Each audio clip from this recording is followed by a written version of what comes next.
Antes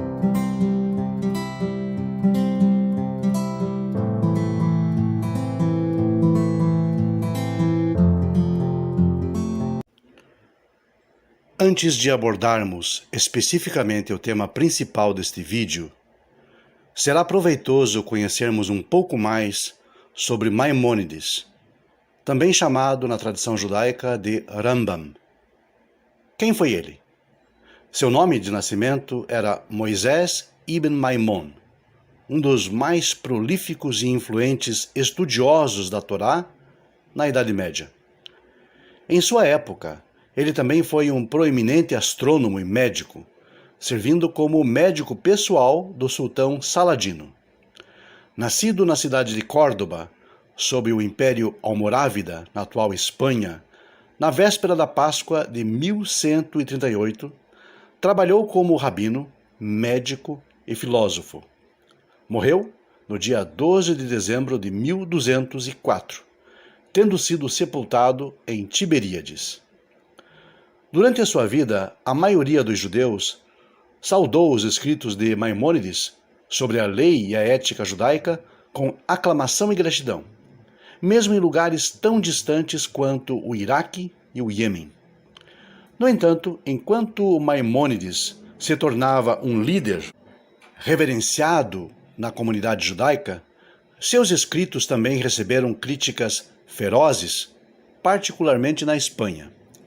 No entanto, ele foi póstumamente reconhecido como uma das principais eminências rabínicas e um dos mais destacados filósofos da história judaica, sendo que a sua abundante obra constitui uma pedra angular da erudição judaica.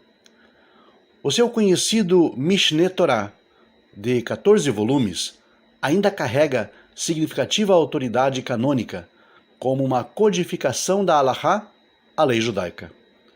Ele é conhecido como Anesher Agadol, o grande águia, em reconhecimento ao seu status excepcional como um gigante expositor da Torá oral e também da escrita.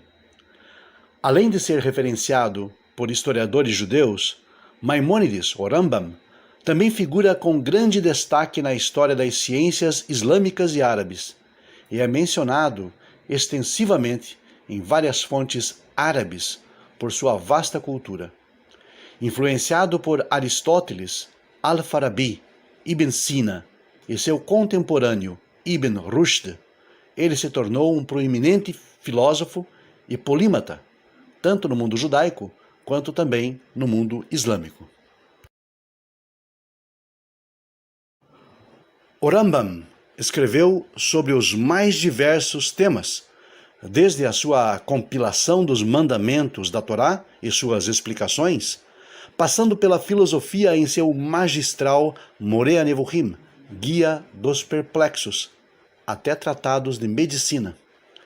Da mesma forma, compôs cartas ou epístolas que foram dirigidas a muitas comunidades judaicas dispersas pelo mundo de então.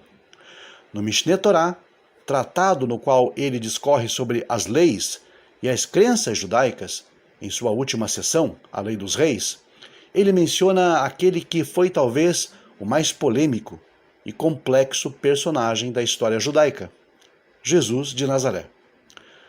No capítulo 11, verso 4 da Lei dos Reis, Ilhot HaMelachim, nós lemos: Jesus de Nazaré, que aspirava ser o Messias, e foi executado pelo tribunal. Também foi mencionado nas profecias de Daniel, como no capítulo 11, verso 14, onde afirma-se: os vulgares do teu povo se exaltarão, na tentativa de cumprir a visão, mas tropeçarão. Pode haver maior pedra de tropeço do que isto? Todos os profetas falaram de Mashiach como o Redentor de Israel e seu Salvador, que reuniria seus dispersos e fortaleceria a sua observância das mitzvot. Em contraste, ele fez com que os judeus fossem mortos pela espada, seus remanescentes fossem dispersos e humilhados, a Torá fosse alterada e a maioria do mundo errasse e passasse a servir a um Deus diferente de Hashem. Concluímos várias coisas tendo esse texto como base. O Rambam parecia acreditar na existência histórica de Jesus de Nazaré, porém, como veremos adiante, não exatamente como o personagem mítico descrito no Novo Testamento. Outro ponto a ser salientado é que a opinião dele sobre Jesus não é nada positiva, pelo que entendemos, e isto primeiramente porque ele associa a pessoa de Jesus ao texto de Daniel 11:14, onde ocorre uma menção a certas pessoas que compunham uma massa vulgar dentre o povo, em especial aqueles dedicados a práticas violentas, talvez como os sicários e os zelotes, os quais na época do Segundo Templo estavam bastante empenhados na luta armada contra Roma. Na opinião do Rambam, Daniel já teria escrito sobre esses levantes orquestrados por pessoas do vulgo, isto é, sicários e zelotes, que engrossariam o número de seguidores de Jesus. A diferença aqui é que, a despeito de que estas pessoas violentas e aguerridas fizessem parte da seita de Jesus, sua mensagem não se adequava bem àqueles ideais revolucionários que eram característicos daqueles movimentos terroristas.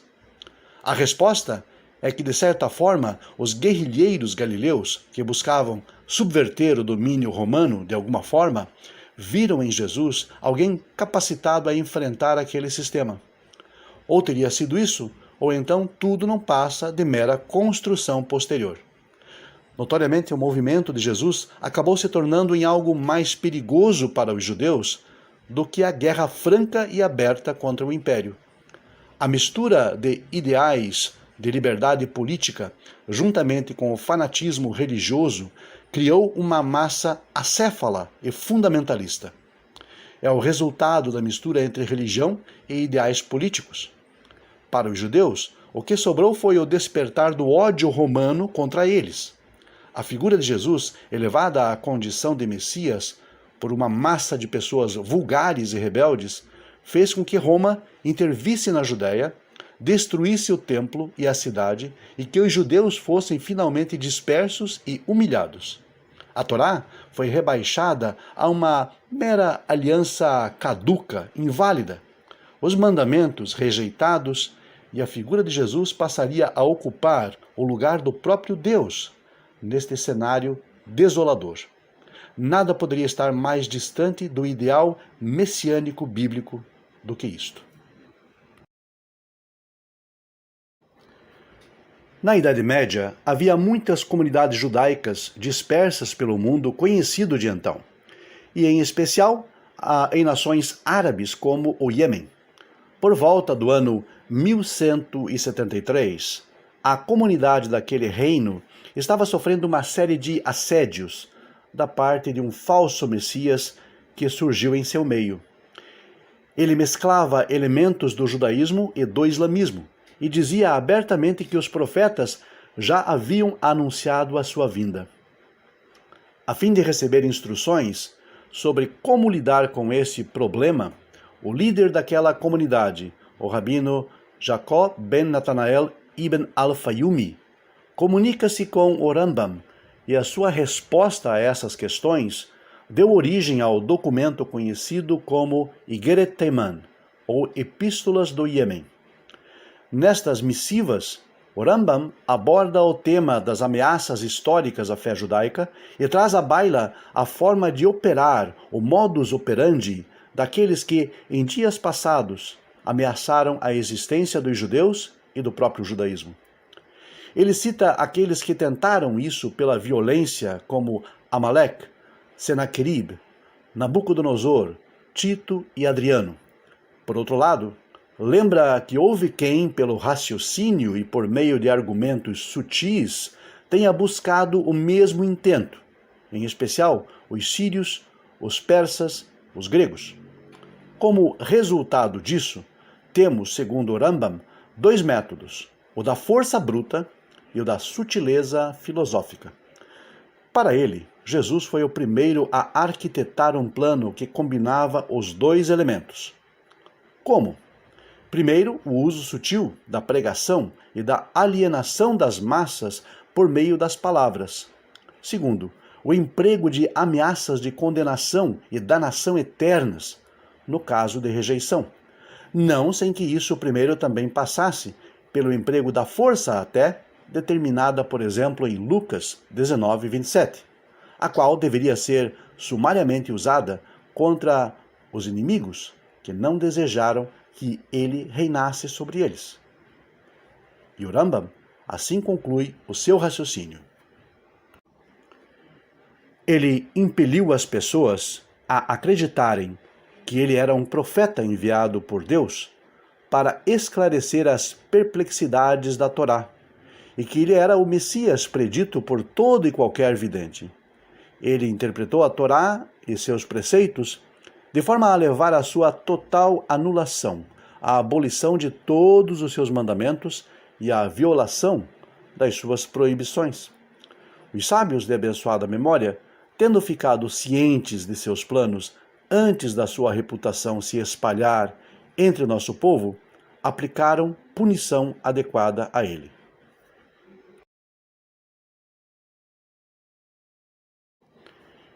O Rambam, embora nada entusiasta com a figura de Jesus, como vimos, tece alguns comentários que de certa forma surpreendem e nos deixam atônitos quanto a este personagem.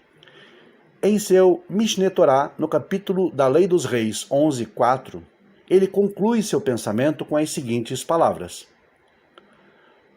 No entanto, não está ao alcance do homem compreender as intenções do Mestre do Universo, pois está escrito que seus caminhos não são nossos caminhos, nem seus pensamentos nossos pensamentos. Em última análise, todos os feitos de Jesus de Nazaré e daquele ismaelita, Maomé, que surgiu depois dele, servirão apenas para preparar o caminho para a vinda de Mashiach e a melhoria de todo o mundo, motivando as nações a servir a Deus juntas, como Sofonias 3:9 afirma. Porque então darei uma linguagem pura aos povos, para que todos invoquem o nome do Eterno, para que o sirvam de comum acordo. Como isto acontecerá? O mundo inteiro já está repleto de menções ao Messias, à Torá e aos mandamentos. Esses assuntos foram levados às ilhas mais distantes, para muitas nações rebeldes. Eles discutem esses assuntos e os mandamentos da Torá, dizendo: esses mandamentos eram verdadeiros, mas já foram cancelados na era atual e não são aplicáveis para sempre. Outros dizem: esses mandamentos carregam conceitos ocultos que não podem ser entendidos de forma simples. O Messias já veio e revelou estas verdades ocultas. Quando, porém, o verdadeiro Messias surgir e for bem-sucedido, sua posição se tornando exaltada e elevada, todos eles retornarão e perceberão que seus ancestrais os legaram uma falsa herança e seus profetas e ancestrais os fizeram errar. Assim, o Rambam entendia que a criação da história de Jesus pelos primitivos cristãos, apesar de todas as coisas negativas que ela trouxe, de alguma forma foi permitida para que um propósito maior pudesse ser cumprido. Os judeus sempre foram um povo bastante reduzido em números, várias vezes perseguido e oprimido por muitas nações. Várias vezes tiveram seus direitos mais básicos suspensos ou simplesmente abolidos. Por muitas vezes, um judeu que aceitasse ensinar um não-judeu corria sérios riscos de ser executado, seja por tribunais políticos ou por tribunais religiosos cristãos. De que forma, então, o mundo poderia tomar ciência e conhecimento acerca da Torá e das ideias acerca do Messias? O cristianismo e o islamismo têm servido a este propósito. Porém, quando efetivamente chegarem os dias do Messias, o que ocorrerá? O propósito terá sido cumprido, e então as religiões perderão a sua razão de ser. O mundo entenderá, de forma geral, que aquilo que receberam dos seus pais como verdade não passava de ilusão. Porém, ao mesmo tempo, os povos estarão preparados para compreender o novo cenário que se lhes apresenta. Jeremias 16, 19 a 21 nos ensina: Eterno, minha fortaleza e minha força, meu refúgio no dia da angústia. Os gentios virão a ti, desde os confins da terra, e dirão: nossos ancestrais só herdaram mentiras e coisas vãs, que não valem nada. O homem não pode fazer deuses para ele mesmo, pois afinal isto não é Deus. Entretanto, diz o Eterno, eu lhes farei conhecer a minha mão e o meu poder, e saberão que meu nome é Hashem.